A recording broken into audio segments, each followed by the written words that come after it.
بسم اللہ الرحمن الرحیم۔ الحمدللہ عز وجل۔ ہم قانون شریعت پڑھ رہے ہیں۔ آج ہم انشاءاللہ عز وجل قانون شریعت سے ایمان و کفر کے تعلق سے پڑھیں گے۔ اللہ کا شکر ہے، اللہ تعالیٰ کا احسان ہے کہ ہم مسلمان ہیں، ہم ایمان والے ہیں۔ لیکن افسوس کی بات یہ ہے، ہم ایمان والے ہیں لیکن ہمیں ایمان کی تعریف نہیں آتی۔ ہم یہ نہیں جانتے کہ ایمان کسے کہتے ہیں، ایمان کیا ہے، کفر کیا ہے۔ تو اسی وجہ سے آج ہم انشاءاللہ عز و جل ایمان اور کفر وغیرہ کے تعلق سے پڑھیں گے۔ ایمان و کفر کا بیان۔ ایمان کیا ہے؟ ایمان یہ ہے کہ اللہ عز و جل و رسول صلی اللہ تعالی علیہ وآلہ وسلم کی بتائی ہوئی تمام باتوں کا یقین کرے اور دل سے سچ جانے۔ اللہ و رسول عز و جل و صلی اللہ تعالی علیہ وسلم نے جو باتیں بتائیں ان تمام باتوں کو دل سے ماننا، ان تمام باتوں پر یقین کرنا اور دل سے سچ جاننا ایمان ہے۔ ایمان کسے کہتے ہیں؟ ایمان یہ ہے کہ اللہ عز و جل و رسول صلی اللہ تعالی علیہ وآلہ وسلم کی بتائی ہوئی تمام باتوں کا یقین کرے اور دل سے سچ جانے۔ اب یہاں بیان کر رہے ہیں کفر کیا ہے۔ کفر ایمان کے مقابل ہے، ٹھیک ہے۔ ہم ایمان والے ہیں اور جو ایمان والا نہیں ہے وہ کفر والا ہے، یعنی کافر ہے، ٹھیک ہے۔ یا تو بندہ مسلمان ہوگا، ایمان والا ہوگا، یا کافر ہوگا، دونوں کے درمیان اور کوئی تیسرا درجہ نہیں ہے، ٹھیک ہے۔ یا تو مسلمان ہوگا یا کافر ہوگا۔ اب بیان کر رہے ہیں کہ کفر کیا ہے۔ اگر کسی ایسی ایک بات کا بھی انکار ہے جس کے بارے میں یقینی طور پر معلوم ہے کہ یہ اسلام کی بات ہے تو یہ کفر ہے۔ جس بات کے بارے میں یہ یقینی طور پر معلوم ہے کہ یہ اسلام کی بات ہے اور بندہ اس کا انکار کر رہا ہے تو یہ کفر ہے، تو بندہ کافر کہلائے گا، ٹھیک ہے۔ اگرچہ ایک ہی بات کا انکار کرے تب بھی کافر کہلائے گا، تب بھی یہ کفر ہوگا۔ اگر کسی ایسی ایک بات کا بھی انکار ہے جس کے بارے میں یقینی طور پر یہ معلوم ہے، یقینی طور پر معلوم ہے کہ یہ اسلام کی بات ہے، کوئی ایسی بات ہے جس کے بارے میں معلوم ہے کہ اسلام کی بات ہے، تو پھر جان بوجھ کر اس کا انکار کرنا یہ کیا ہے؟ کفر ہے۔ اس کو بیان کیا کہ اگر کسی ایسی ایک بات کا بھی انکار ہے جس کے بارے میں یقینی طور پر معلوم ہے کہ یہ اسلام کی بات ہے تو یہ کفر ہے۔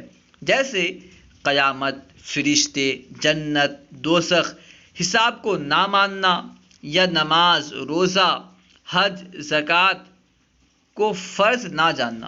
نماز فرض ہے، روزہ، حج، زکوٰۃ وغیرہ فرض ہے، ان میں سے کسی کو فرض نہ جاننا، کسی کو فرض نہ ماننا، یہ بھی کفر ہے۔ اسی طرح قیامت کو نہ ماننا کہ قیامت کوئی چیز نہیں ہے، فرشتے کوئی چیز نہیں ہے، یا جنت دوزخ کا وجود نہیں ہے، یہ سب بیکار کی باتیں ہیں، اس طرح کہنا کیا ہے؟ کفر ہے، کیونکہ یہ سب اسلام کی باتیں ہیں۔ ان سب پر یقین کرنا، ان سب کو ماننا ضروری ہے۔ جیسے قیامت، فرشتے، جنت، دوزخ، حساب کو نہ ماننا، یا نماز، روزہ، حج، زکوٰۃ کو فرض نہ جاننا، یہ سب کیا ہے؟ کفر ہے۔ قرآن کو اللہ عز و جل کا کلام نہ سمجھنا۔ قرآن کلام اللہ ہے، اللہ تعالیٰ کا کلام ہے۔ قرآن پاک کو اللہ کا کلام نہ سمجھنا، یہ کہنا کہ کسی بندے نے اسے بنایا ہے، کسی بندے نے اسے لکھا ہے، تو یہ کیا ہے؟ کفر ہے۔ قرآن کو اللہ عز و جل کا کلام نہ سمجھنا، کعبہ، قرآن یا کسی نبی یا فرشتے کی توہین کرنی، کعبہ شریف کی یا قرآن پاک کی یا کسی نبی کی یا فرشتے کی توہین کرنی، یا کسی سنت کو ہلکا بتانا، کسی سنت کو، جیسے بہت سارے لوگ ہوتے ہیں داڑھی کا مذاق اڑاتے ہیں، داڑھی کے ساتھ مسخرہ کرتے ہیں، ٹھیک ہے۔ اس سے بچنا چاہیے کہ ایسا نہ ہو کہ کفر ہو جائے، کیونکہ سنت کو ہلکا بتانا کفر ہے۔ شریعت کے حکم کا مذاق اڑانا، شریعت کا کوئی حکم ہے اور اس کا مذاق اڑا رہے ہیں، ارے ایسا ہے ویسا ہے، تو یہ کیا ہے؟ کفر ہے۔ شریعت کے حکم کا مذاق اڑانا کفر ہے۔ شریعت کے حکم کا مذاق اڑانا اور ایسی ہی اسلام کی کسی معلوم و مشہور بات کا انکار کرنا یا اس میں شک کرنا یقیناً کفر ہے۔ یا اسی طرح کی کوئی ایسی بات ہے جو معلوم ہے، مشہور ہے کہ اسلام کی بات ہے، اس میں شک کرنا کہ اسلام کی بات ہے یا نہیں ہے، یا انکار کرنا، یا تو ڈائریکٹ انکار کرنا یا شک کرنا، دونوں باتیں کفر ہے۔ شک کرے تب بھی کفر، انکار کرے تب بھی کفر۔ ٹھیک ہے، جو بات یقینی طور پر معلوم ہے، جو بات مشہور ہے، معلوم ہے کہ اسلام کی بات ہے، پھر بھی اس میں شک کر رہا ہے یا انکار کر رہا ہے تو یہ کفر ہے۔ مسلمان ہونے کے لیے ایمان و اعتقاد کے ساتھ اقرار بھی ضروری ہے۔ مسلمان ہونے کے لیے دل میں ایمان و اعتقاد ہو، اس کے ساتھ ساتھ اقرار کرنا، یعنی زبان سے کہنا، زبان سے اقرار کرنا بھی ضروری ہے۔ جب تک کوئی مجبوری نہ ہو، جب تک کوئی مجبوری نہ ہو تو اقرار کرنا، زبان سے اقرار کرنا ضروری ہے۔ کیونکہ اگر دل میں ایمان لیا یا اعتقاد رکھا اور ظاہر نہیں کیا، زبان سے اقرار نہیں کیا، تو معلوم کیسے ہوگا کہ یہ مسلمان ہے یا نہیں ہے، ایمان والا ہے یا نہیں ہے؟ اس لیے اقرار بھی ضروری ہے جب تک کہ کوئی مجبوری نہ ہو۔ ہاں اگر مجبوری ہے، مجبوری کی وجہ سے اقرار نہیں کر رہا ہے تو کوئی بات نہیں ہے، الگ بات ہے۔ مثلا کیا مجبوری ہو سکتی ہے، بیان کر رہے ہیں۔ مثلا منہ سے بولی نہیں نکلتی، کوئی ایسا بندہ ہے جس کے منہ سے بولی نہیں نکلتی، تو اب وہ کیسے اقرار کرے گا؟ ٹھیک ہے، بولی نہیں نکلتی تو کوئی بات نہیں ہے۔ مثلا منہ سے بولی نہیں نکلتی یا زبان سے کہنے میں جان جاتی ہے، کوئی ایسی بیماری ہے یا کچھ بھی ہے یا کوئی دھمکی دے رہا ہے، اگر زبان سے بولتا ہے تو جان جانے کا خطرہ ہے۔ ٹھیک ہے، تو ان صورتوں میں کیا ہے، اقرار نہ کرنا بھی درست ہے، صحیح ہے۔ ٹھیک ہے، ایمان و اعتقاد کے ساتھ ساتھ اقرار کرنا بھی ضروری ہے، لیکن اگر مجبوری ہے، پریشانی ہے تو پھر اقرار نہ کرے تب بھی درست ہے۔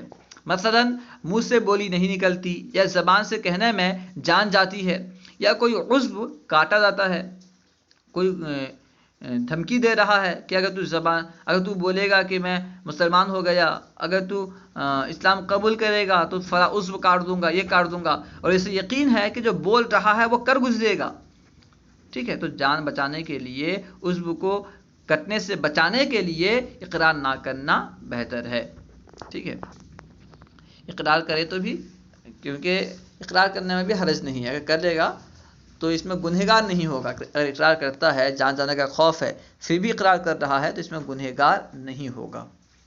خیر، مثلا منہ سے بولی نہیں نکلتی یا زبان سے کہنا میں جان جاتی ہے یا کوئی عضو کاٹا جاتا ہے، تو اس وقت زبان سے اقرار کرنا ضروری نہیں، زبان سے اقرار کرنا ضروری نہیں اور منع بھی نہیں ہے، اقرار کر سکتا ہے، بلکہ صرف زبان سے خلاف اسلام بات بھی جان بچانے کے لیے کہہ سکتا ہے۔ اگر کوئی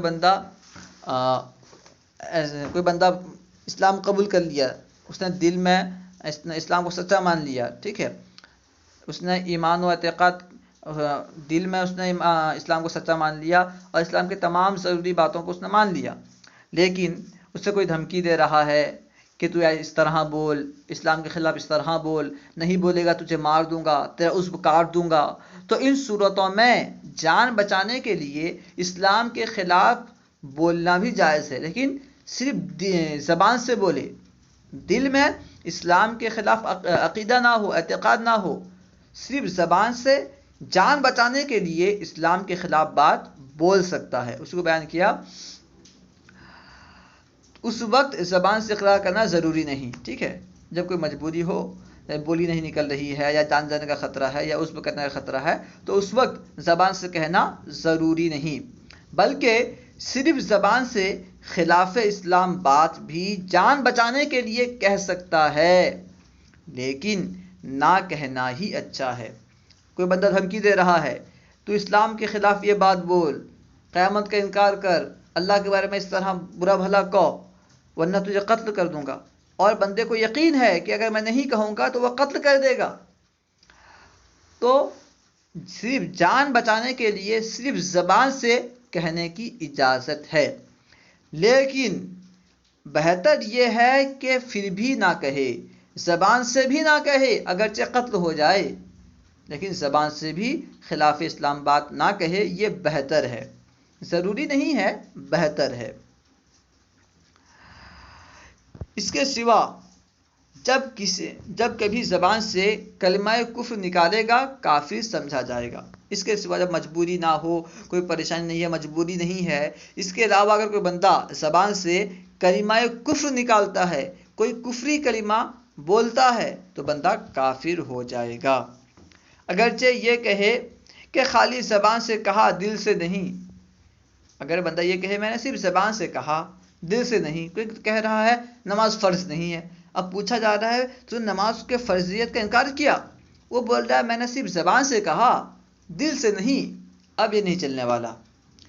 مجبوری ہو الگ بات ہے، مجبوری الگ بات ہے، یہاں مجبوری بھی نہیں ہے اور زبان سے خلاف اسلام بات بول رہا ہے، تو ظاہر سی بات ہے اس پر کفر کا حکم لگے گا، ٹھیک ہے، یہ کلمہ کفر ہوگا، اگرچہ یہ کہے کہ خالی زبان سے کہا دل سے نہیں۔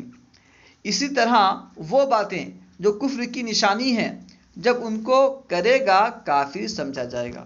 جو باتیں کفر کی نشانی ہیں اگر بندہ انہیں کرے گا تو کافر سمجھا جائے گا، یعنی ایسا کام جو کفار ہی کا شعار ہے، ٹھیک ہے، اگر کوئی بندہ اسے کرے گا تو وہ کافر سمجھا جائے گا، کیونکہ کفار کا شعار ہے، وہی لوگ کرتے ہیں۔ جیسے جنیو، ٹھیک ہے، جنیو ڈالنا، ایک دھاگا ہوتا ہے، گلے میں دھاگا ڈالتے ہیں ہندو لوگ، جنیو ڈالنا، ٹھیک ہے، چٹیا رکھنا، ٹھیک ہے، چٹیا رکھنا یہ بھی کسی مذہب کی مشابہت ہے۔ اس طرح سلیب لٹکانا، گلے میں سلیب وغیرہ لٹکانا، یہ سب جو ہے کفار کا شعار ہے، تو انہیں اپنانا، یہ کام کرنا، یہ جو کام بیان کیے گئے ہیں ان میں سے کوئی کام کرنا جو ہے یہ کفر سمجھا جائے گا۔ کتنی بات سے آدمی مسلمان ہوتا ہے؟ آدمی کے مسلمان ہونے کے لیے کتنی باتوں کا ہونا ضروری ہے؟ کتنی بات سے آدمی مسلمان ہوتا ہے؟ مسلمان ہونے کے لیے اتنا کافی ہے کہ صرف دین اسلام ہی کو سچا مذہب جانے۔ مسلمان ہونے کے لیے اتنا ہی کافی ہے کہ دین اسلام کو سچا مذہب جانے، سچا مذہب مانے، اور کسی ضروری دینی کا منکر نہ ہو، کسی ضروری دینی کا انکار کرنے والا نہ ہو، اور ضروریات دین سے کسی ضروری دینی کے خلاف عقیدہ نہ رکھتا ہو، ٹھیک ہے، ضروریات دین میں سے کسی ضروری دینی کا انکار نہ کرتا ہو، اس کے خلاف عقیدہ نہ رکھتا ہو، ٹھیک ہے، صرف اسلام کو سچا مان رہا ہے، سچا مذہب مان رہا ہے، اور ضروریات دین میں سے کسی کا انکار نہیں کر رہا ہے تو مسلمان ہے۔ مسلمان ہونے کے لیے اتنا کافی ہے کہ صرف دین اسلام ہی کو سچا مذہب مانے اور کسی ضروری دینی کا منکر نہ ہو، اور ضروریات دین سے کسی ضروری دینی کے خلاف عقیدہ نہ رکھتا ہو، اگرچہ تمام ضروریات دین کا اس کو علم نہ ہو۔ کوئی بندہ ہے تمام ضروریات دین کو نہیں جانتا لیکن کسی کا انکار بھی نہیں کر رہا ہے تو وہ مسلمان ہے، ٹھیک ہے، اگرچہ تمام ضروریات دین کا اس کو علم نہ ہو، لہٰذا بالکل لٹ گوار جاہل جو اسلام اور پیغمبر اسلام صلی اللہ تعالیٰ علیہ وآلہ وسلم کو حق مانے اور اسلامی عقیدوں کے خلاف کوئی عقیدہ نہ رکھے، چاہے کلمے بھی صحیح نہ پڑھ سکتا ہو، وہ مسلمان ہے، ٹھیک ہے، یعنی جو اسلام کو اور نبی پاک صلی اللہ علیہ وسلم کو حق مانے اور اسلامی عقیدوں کے خلاف، اسلامی عقائد کے خلاف کوئی عقیدہ نہ رکھتا ہو، چاہے وہ کلمہ نہ پڑھ پائے، صحیح طرح کلمہ نہ پڑھ پائے، تب بھی وہ مسلمان ہے، مومن ہے، کافر نہیں۔ البتہ نماز، روزہ، حج وغیرہ اعمال کے ترک سے گنہگار ہوگا، لیکن مومن رہے گا، اس لیے کہ اعمال ایمان میں داخل نہیں۔ اگر کوئی بندہ گناہ کرتا ہے، نماز روزہ وغیرہ چھوڑتا ہے تو گنہگار تو ہوگا لیکن کافر نہیں ہوگا، اللہ کے فضل سے جنت میں جائیں گے۔ عقیدہ نمبر 22، جو چیز بے شبہ حرام ہو اس کو حلال جاننا اور جو یقیناً حلال ہو اس کو حرام جاننا کفر ہے۔ جو چیز بے شبہ حرام ہو، حرام کے مشابہ ہو، اس کو حلال جاننا، اور جو یقیناً حلال ہو اس کو حرام جاننا کفر ہے، جبکہ یہ حرام و حلال ہونا معلوم و مشہور ہو یا یہ شخص اس کو جانتا ہو، ٹھیک ہے۔ حلال و حرام ہونے کے بارے میں، یا تو یہ شخص اس کو جانتا ہو یا معلوم مشہور ہو کہ یہ حلال ہے وہ حرام ہے، ٹھیک ہے۔ اللہ و رسولہ اعلم۔ السلام علیکم ورحمۃ اللہ وبرکاتہ۔